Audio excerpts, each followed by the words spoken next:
Here we are in the educational segment of our program, and we're talking to the career consultant, educational consultant for Prairie South School Division, Mr. Dana Scorpad. We're out here in front of Peacock Collegiate, where his office is housed, but that's not where he spends a lot of his time. I do spend some time here, considerable amount of time here, but I'm certainly split amongst many buildings, that's for sure. And I think probably what we should do, Dana, is tell people what exactly is the career educational consultant. What does that job entail? Well, I guess to summarize a rather expansive portfolio and expanding, right? We are very involved in the career and work program and facilitating the placements for that program. We do career counseling. We offer career counseling to all our rural students because, as you know, Prairie South School Division is rather expansive. It's bigger than Belgium. It's bigger than Belgium. It is. Yeah. And so we certainly, as a school division, are committed to offering those services to all of our students. And you talked about the fact that the kids there's career counseling, but also placement counseling. And I don't know if everybody is aware of what placement means. Yeah, by placement, there's a program offered in the high schools right across the province. Actually, it's called Career and Work Exploration, and we're fortunate enough to be able to offer that in our high schools in our division. And what it is it's a class that students could take from grades 10 to 12, and they learn about things like job safety, occupational health and safety. They learn about labor laws. They learn about resume writing, interviewing skills, portfolios. So that's the in-class component, and then there's an out-of-class component where they go out into the workplace and try and pursue a passion, an area of interest, and really my role and the role of my colleagues. There's two colleagues, one down in Avonlea and one in Assiniboia, who we try and match the skills and interests to a business in the real world.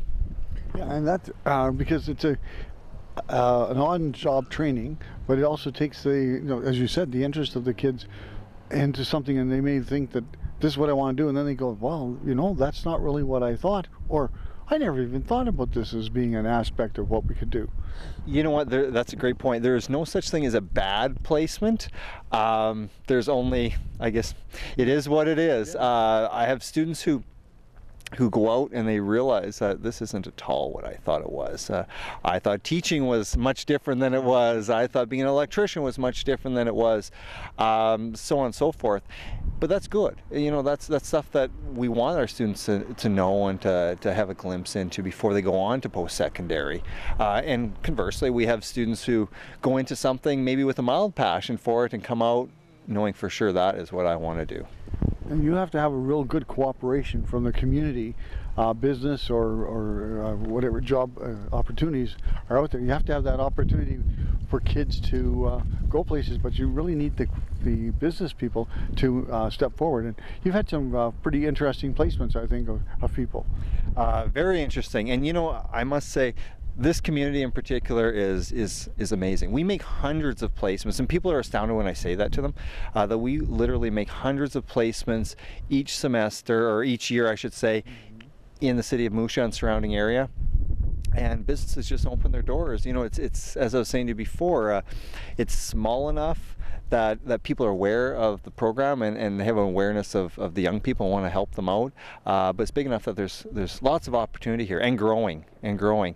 We do have some quite interesting placements. We make everything from.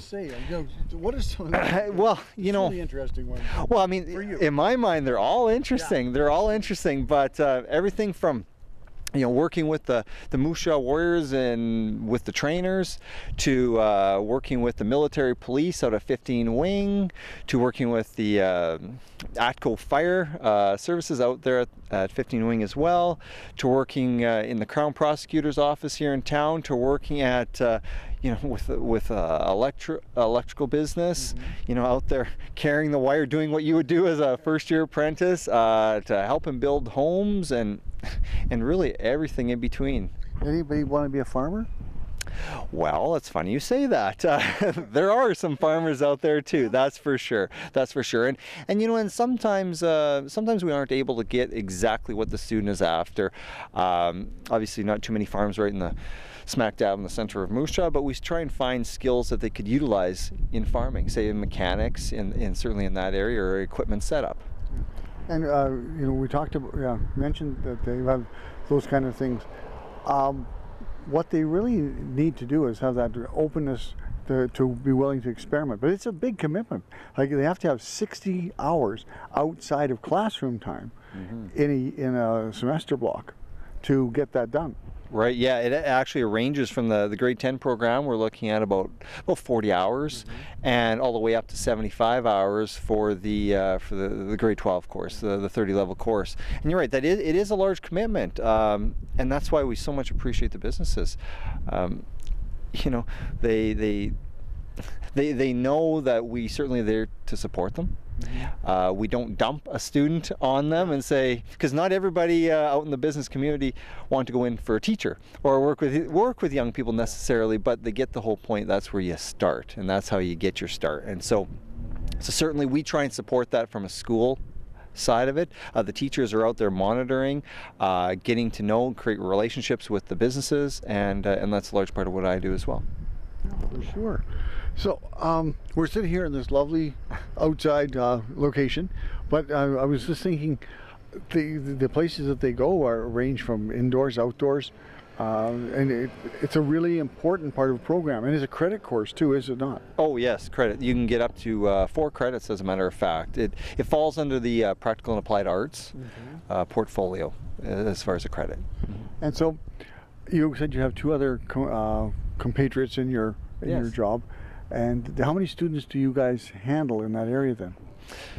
Oh gosh, as far as the career and work program goes, we would be looking at, and certainly it ranges each year, but we'd be looking in the neighborhood of 400, 500 students annually.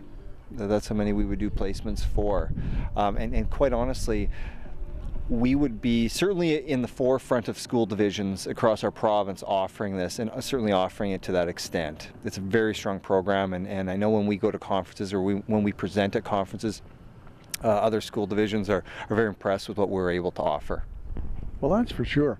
So how does somebody go about that? They sign up for the course, and you have to go out and find what they want to do.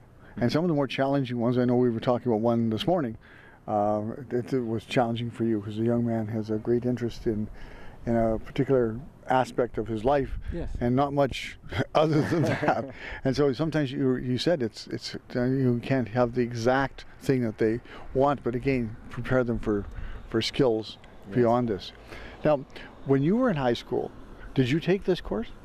You know what, when I was in high school, many years ago, as you would know, they didn't offer this course. This is something new and something that I certainly would have, I think, benefited from. I definitely think I would be doing something similar. This is a passion, but I find the students are so fortunate to be able to do this now and to have this offer. Because when you were a young man, you're still a pretty good golfer. Thank you very much. Oh, I thought I was still a young man. Well, you are that too. Okay, you'll always be young. But you went into your first career was as a professional golf pro. Yeah. And had to work at the Banff Springs Hotel. Yeah, I had to do that. I just had to go do that.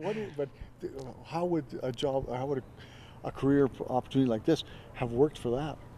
Well, certainly I didn't know anything about getting into the profession other than you know, I had a bit of a burning desire. And certainly I would have taken the course. I would have wanted to go in a golf course, done a placement, you know, under a golf professional. What would I have been able to do?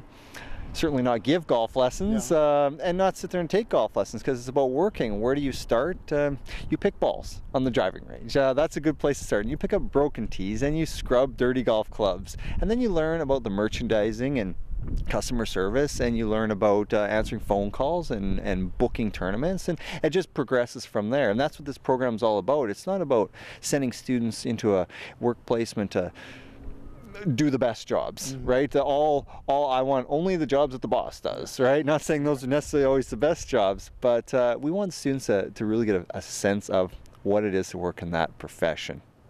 Well, that's great. And yeah, and so now we have this course is offering. Have you had anybody else want to pursue a career in golf since you started?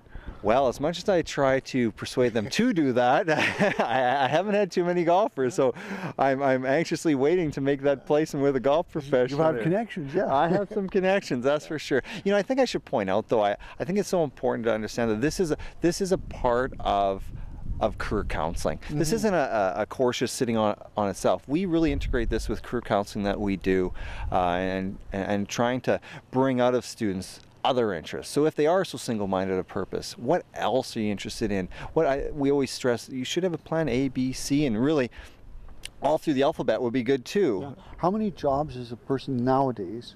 When I was in high school, I said you should prepare for up to 5 jobs in a career in your lifetime. But nowadays, it's double digits, yes, and we're looking into 20 and plus, 25 and plus, and certainly there's different studies out there that show, but the trend is quite substantial, the number of jobs you have. Well, Dana, thanks for coming outside the school and enjoying the sunshine and the lovely fall weather that we have. Best of luck. And if anybody has an interest about maybe they have a job opportunity, they might be interested in taking students into their program, well, how can they contact you? You know what, we do have employers certainly that are looking to take on a young person. They can call me right here at the school, 693-4626, right at Peacock here, and Dana Scorpad. Just ask for Dana Scorpad. Yeah. That's right, and we would be delighted. I'd be delighted to have a conversation with them. Okay, and maybe parents might want to find out about that for their students too. Absolutely, absolutely.